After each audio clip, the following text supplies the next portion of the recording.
Happy holidays, folks. We are counting down the 17 days until Christmas. I go by the name of, let's get into this. Play the intro. I go by the name of Lord. Let's serve you some whiskey.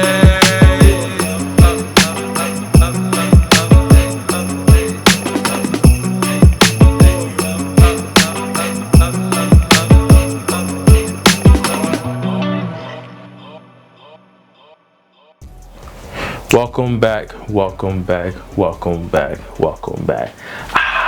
So for today, we got another installment of Scotch Sundays. Woo! And then so, in true fashion, I was thinking of one we could one up the one we did last week, which was the Johnny Walker Blue Label. So the bottle for today is none other than let's just go natural. The Broccolotic, in particular, the Octomore 14.1. Now, I'm not gonna toss this up because this bottle is really heavy, and if this breaks, I'm gonna be very mad. So yeah. So this is from Broccolotic, and this is the Octomore 14.1. Oh yeah. So this is my first Octomore. This has been on my bucket list for a while since I got into collecting and sampling. I got my start, as I mentioned before, this channel with Johnny Walker, which is a blended Scotch whiskey, whereas this one is a single malt and it is a Islay whiskey. Now, I met a lot of people do not like Islay whiskey. They just don't. I believe when people say they don't like Scotch because it reminds them of like an old man smoking, I'm pretty sure they meant they meant like an Islay Scotch. However, this is like triumphs any other Islay Scotch because this is super peated, more normal and above, and more exaggerating than like a normal Islay Scotch would be. In particular, this is 128.9 ppms of that for sure. So yeah, this is crazy, and this is also coming in at 59.6 ABV. So you do the math on the proof of the conversion. So 14.1 Octomore, let's go. Now, in general, Broccolotic does release a bunch of really great everyday bottles that you can find on the shelf. This in particular is part of like their LE series. They usually come out with 3 of these a year.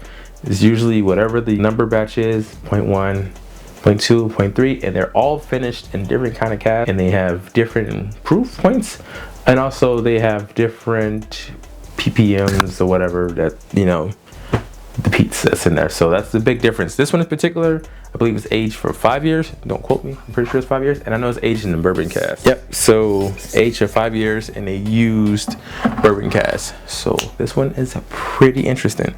So let's get into the nose. That's what you're all here for, the nose. So true fashion, it is Scotch Sunday, so you know I had to bring out the Scotch glass. So I don't know if you can see. So obviously this is a little way different than like a lot of whiskeys we drink on this channel.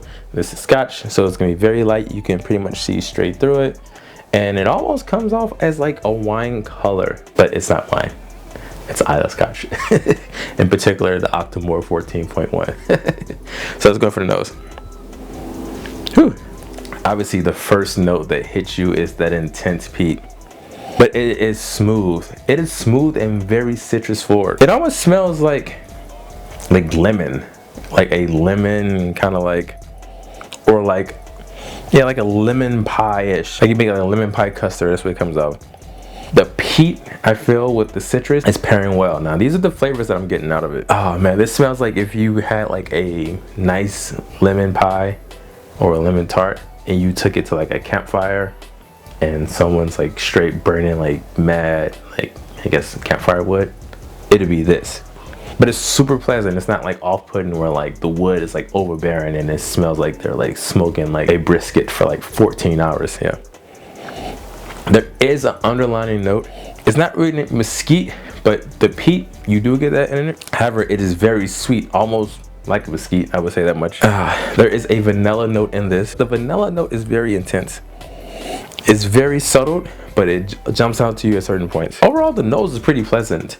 At 59.6, it's not too overpowering on the nose, and it's not too much. Now, I admit, if you're not used to Islay Scotches, this would be way too much for you, I promise you. I think a good gateway is if you started with anything that's like 40 ABV, I think you'd be good to go. But this is like pretty much as intense as you can get that you would like. There's obviously more than this, but this is kind of like a neutral level for like next level Islay type stuff. Let's go for the taste.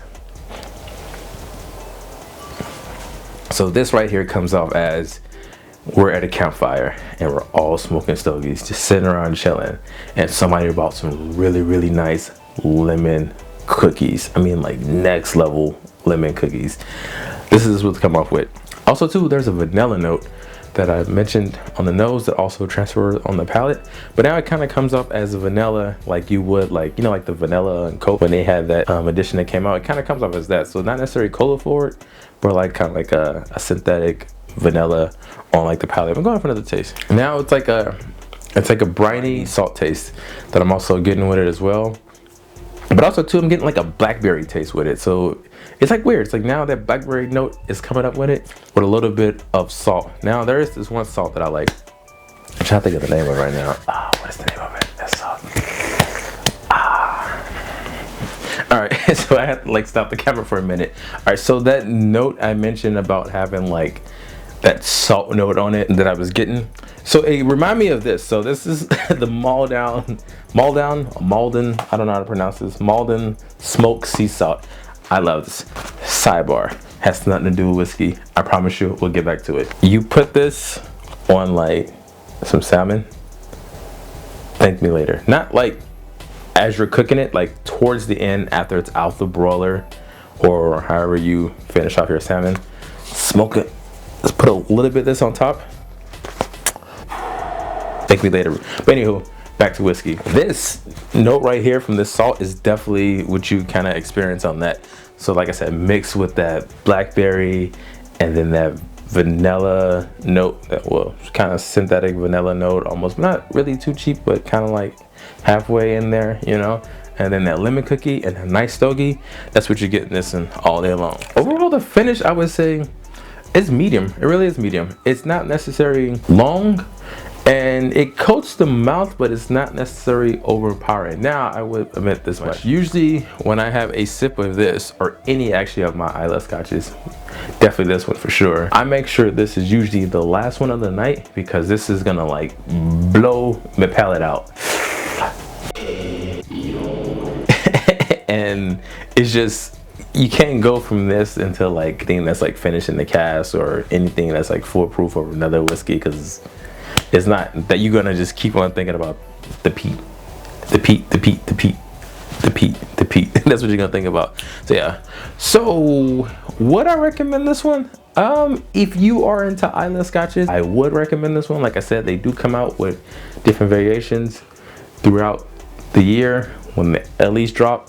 However, I would say chase the ones that you feel are aligned with your profile, you know, because like I said, they have ones that are finished in different casks and at different proof points, and also the intensity for the peat, you know, the PPMs that's also in the bottle. So keep that in mind as well. So that's our recommendations on that one. So let me know in the comments if you like Scotch in general. I know a lot of people really don't care for Scotch, but if you do, which island do you lean to the most, and put me on to something new. Also, let me know if you like Islay scotches, and if you do, let me know in the comments what your favorite distillery is and which ones I should look out for next. So next one, go ahead and give me a good old like, comment, and subscribe. Yeah, woo! And like we always say at this time, folks, cheers, salute, sante, Kobe, and all that jazz.